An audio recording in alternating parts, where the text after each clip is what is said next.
If you want to produce a great video, you're going to need great sounding audio along with your picture.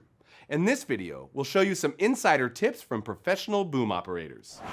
Since the advent of the first talking pictures, filmmakers have relied upon mounting a microphone onto a boom pole in order to position the mic overhead of the actors and just out of frame.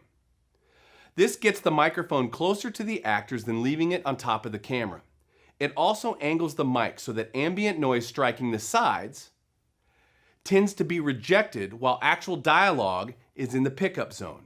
Always use a good shock mount to isolate any handling noise from the boom pole. Don't just insert the mic into the center opening of this tic-tac-toe grid. You always want to crisscross or over under the horizontal bands so that the mic is securely supported.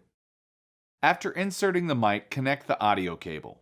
If necessary, wrap the cable a half turn or a full turn around the pole so that excess cable slack won't knock against it. Professional boom operators add a small wrap of cloth camera tape where the rear of the mic plugs into the cable connector to avoid any mechanical clicking where the metal parts meet.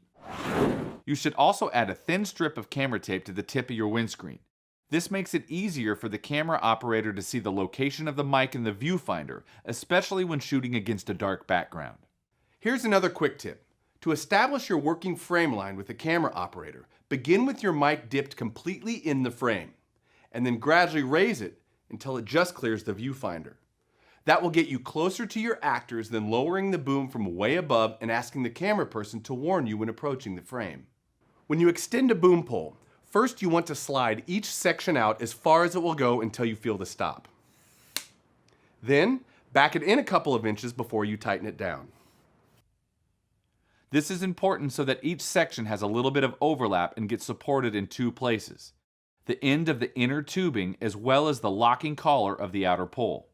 Only tighten down the pole finger tight.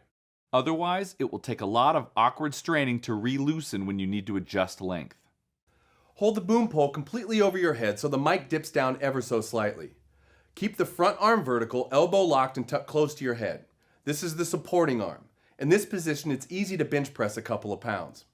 If your front arm goes horizontal, then the pole will feel a lot heavier. The rear arm is the steering and control arm. Use it to tilt and swing the pole. You can also move both arms together in order to make the boom pole reach in or back out. Rotate the pole with your fingertips in order to aim or cue the mic from actor to actor. As much as possible, aim the mic towards the actor's nose. You want to come in at a slight angle, somewhere between 45 and 90 degrees. If there are two or more actors in a scene, then you may need to move your pole so that you can alternate from actor to actor, or at least find one position that allows you to cover both of them equally well. It really helps if the boom operator can hear the soundtrack on headphones. There are special duplex cables for this purpose, but you could do it with a simple Y-splitter and a headphone extension cable. Higher quality condenser shotgun mics, such as the BP4073, offer a very smooth transition between their on-axis response and their off-axis side response. Referred to as being flat off-axis, it means that audio from the off angle will still sound good, just at a lower volume.